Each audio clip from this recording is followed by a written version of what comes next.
So, good day sir. Ngayon po ipapaliwanag po namin yung mga nahanap na bug and yung mga inayos po namin sa aming code. So, first po, dun po tayo muna sa login. So, nakahanap po na, ang group po na nakahanap nito, which is yung group nila Saison. Bali yung ano po nila dito is tumatanggap daw po ng space yung username sa password namin. Since, pwede naman po talaga to may mga other games or application naman po talaga na tumatanggap ng may with space. Pero based sa ah bale ginawa na lang po namin is tinanggal po namin yung space. So pakita mo po. Pero inulit ko po hindi naman po talaga siya wag dahil may mga other apps naman na natanggap na yun.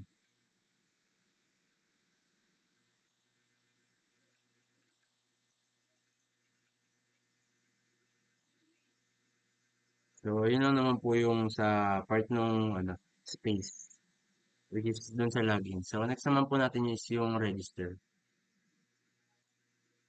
So sa register naman po since meron naman po tayong mga staff na mag-accept and magde-decline na accounts. So, for me po is hindi naman po talaga siya bug. So, dito naman po, in-address po nila na sa address daw po is tumatanggap siya ng kahit anong ilagay mo. Like, random. And para naman po maayos namin yun is nilagyan po namin siya na dapat meron ka talagang like block 10, like 35. Meron nilagyan po namin siya na yan. Restriction. So, yun lang naman po yung about sa register.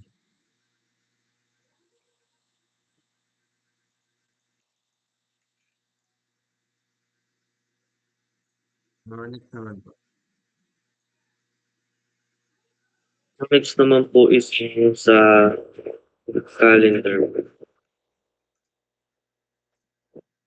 Yeah. So, hindi naman po talaga siya bug. Since basic function lang po talaga siya ng mga calendar po na nasa mga cellphone po natin sa mga gadget. Kapag pinindot po yung past o next month po na date na hindi na po kasama sa month na nakikita po natin sa kunwari po ayun po. June 2025 po tayo ngayon. Tapos pinindot niyo po yung date po ng last month. Kunwari yung kanina po. Click niyo po yung 4, tapos bubalik po kayo sa June. So, bali, ayun po yung nakita nila. Yeah. Bali, hindi naman po talaga siya pag kasi gano'n naman po talaga yung calendar.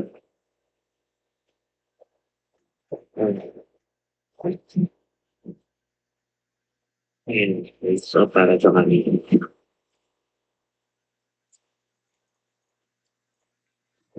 So next naman po is yung group nila Rosano, which is yung nakita naman po nila na pag po sa amin is sa register din po ulit. Yun dito po sabi po nila sa email is um, kahit hindi daw po at Gmail yung tinatanggap. So kunyari at Facebook yun yung sabi sa tinry nila. Since email siya, ang pinakaunang restriction po kasi namin doon is yung at. So kailangan yun yung malalagay mo since alam din po kasi namin na may approve naman po nun or decline since yung staff yung um, kung gagawa nung ganong trabaho. So para ma-address lang din po yung sinabi nila is lalagyan na lang din po talaga namin ng format. So yan, kunyari, kung mali po yung format, kunyari, yan. So, ang dapat po is yan, sure na at Gmail na talaga siya. So, kunyari ganyan. So, kailangan ganyan po yung pina-format. So, ito lang po yung part na inad po namin. So, para tanggapin talaga. Then, yung next naman po is yung sa contact. Yung sa contact naman po, sa contact number is, tama naman po yung limit na nilagay namin ay yung max length lang, which is 11 digits. Pag sa Philippine contact number, yung in-address, sinabi lang po din nila dito is kahit anong number siya, kahit hindi siya yung 09 talaga. Since pag ganito nga naman is di valid yung gantong number. So, since isa nga rin po sa dahilan nun is yun nga, may taga-accept naman. Then, para ma-address na lang din is yun. So, kailangan mag-start na siya sa 09. So, kapag kunyari mali yung nalagay mo, lalabas yung pinaka info or error na magsasabi na kailangan 09 mag-i-start. And na-restrict lang siya sa 11 digits. So, yun lang po yung sa registration. Then, next naman po na nahanap nila is yung sa pag-a-add ng schedule po.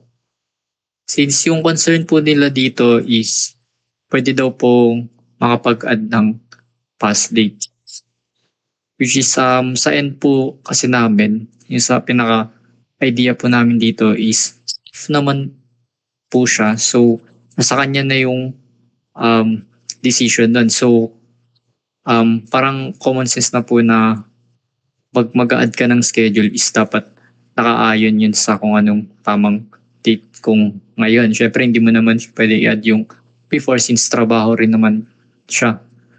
So, para magkaroon na lang ng restriction. So, inisip din po kasi namin, hindi naman po basta-basta lalabas tong schedule na magagamit agad ng resident. So, pag-iisipan din yun ng staff.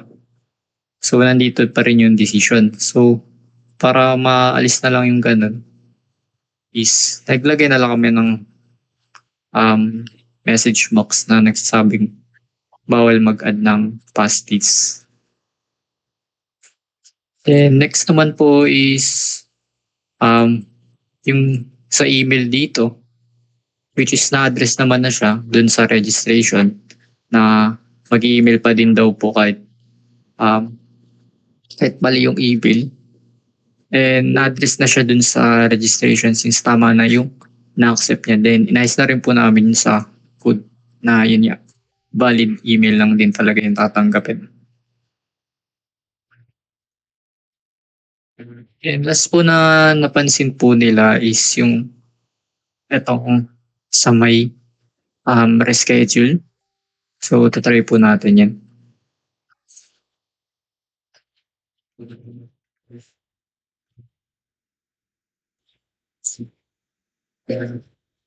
Yan. Sabi po kasi nila dito is kaya rin nagpa-reschedule yung resident.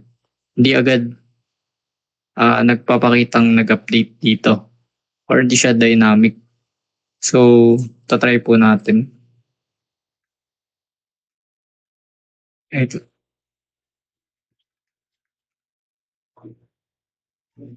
Mag-add lang ulit tayo ng schedule.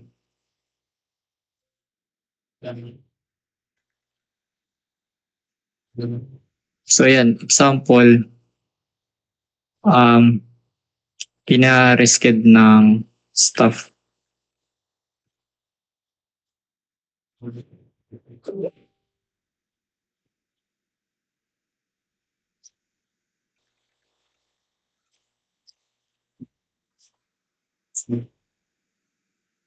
Yan po. So, kapag pinag-reschedule, yan. Dito naman po, yung idea po sa namin dito is meron naman message box or meron namang nagpapakita na nag-successful naman yung reschedule na appointment. And ang important na idea na yun is may kita yun nung top which is naka-updated siya. So dito lang, para yan, yung sinasabi nila, which is reschedule pa rin, since para mapakitang pending na ulit siya, yun, inad na lang namin yung refresh button dito. And so, pending na ulit. So, yun lang po yung mga nakita nila and in-address po namin. And sa next group naman po, yung last group is yung kina Lorenzo na magpakawag po siya sa appointment. So, hindi po siya bug, but more on improvement din po. Na kapag kunyari, kapag nireschedule yung appointment is paano pag ayaw na daw nung user na gusto niya daw i-cancel.